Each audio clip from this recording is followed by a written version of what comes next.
Goonda cinema అది 83 end 1983 ఎండ్లో అనుకుంటా. బహుశా నాకు ఇంకా అప్పుడు చరణ్ పుట్టలేదు, మరి కడుపులో పడ్డాడేమో తెలియదు నాకు.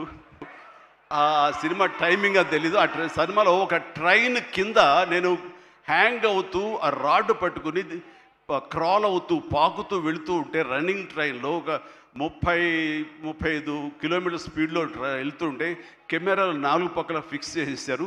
అలా చేసుకుంటూ వెళ్ళిన తర్వాత అక్కడ మా నాన్నగారు ఉన్నారు. ఆయన అప్పుడప్పుడు నా షూటింగ్స్కి వస్తుండేవారు రాజమండ్రి అటు వెళ్ళినప్పుడు.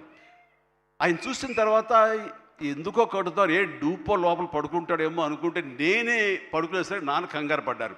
ఒక 2 కిలోమీటర్ల తర్వాత బండి ఆగింది. అక్కడి నుంచి మళ్ళీ తిరిగి వెనక్కి వచ్చేసరికి నాన్న కంగారుగా, ఇంత కష్టం పడాలా నువ్వు, ఇలా చెయ్యాలా, ఇలాంటి షార్ట్గా డూప్లు ఉంటారు కదా, నువ్వెందుకు వెళ్ళాలి, ట్రైన్ కింద నువ్వు దూరటం ఏంటి, వెళ్ళటం ఏంటి, ఒక 3 ఇంచెస్ కిందకి వెళ్తే కంకర్రాళ్ళు తగులుతుంటాయి కదా, ఏమైపోతావు అని చెప్పేసరికి, నాన్న ఇలాంటి చేయకపోతే కనుక మరి నా అభిమానులు ఎలాగా ఆనందపడతారు, వాళ్ళని అలరించడం కోసం నేను చెయ్యాలి, మీరు ఇలాంటివి చెప్పి నన్ను డిసప్పాయింట్ చేయకండి, మీకు తెలియదు, ఊరుకోండి, ఏం పర్లేదు, ఏం కాదు, అన్ని దగ్గర జాగ్రత్తగా ఉన్నాం కదా అంటే, ఇప్పుడున్నంత సేఫ్టీ హార్నెస్లు కానీ సేఫ్టీ ప్రికాషన్స్ కానీ ఆ రోజులు లేవు.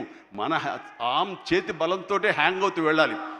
అండ్ అది చూసిన తర్వాత నాన్న ఒక మాట అన్నారు, రేపు పొద్దున ఇప్పుడు అమ్మాయి కడుపుతో ఉంది, అది అమ్మాయి పుడతారు అబ్బాయి పుడతారు మాకైతే తెలియదు, కానీ వాడు అబ్బాయి అయితే కనుక వాడు రేపు పొద్దున సినిమాలోకి వస్తే కనుక వాడు స్టార్ అయితే, వాడు ఇలాంటి కష్టాలు పడితే, ఇలాంటి దెబ్బలే తింటే నా బాధ ఏంటో నీకు అప్పుడు తెలిసి వస్తుందిరా అని చెప్పి నాన్న అన్నప్పుడు లేదు. ఈ కంటి మీద దెబ్బ తగిలింది, మణికట్టు ఫ్రాక్చర్ అయ్యింది అని అన్నప్పుడు నాకు మా నాన్నగారు గుర్తుకొచ్చారు. ఆయన ఆ రోజే అన్నారు, ఆయన నోటి వాక్యం, ఆయన నోటి ఇది, ఆయన బాధతోటి ఉద్వేగంతో అన్నా సరే, ఈ రోజున నా బిడ్డ కష్టానికి ప్రతీక.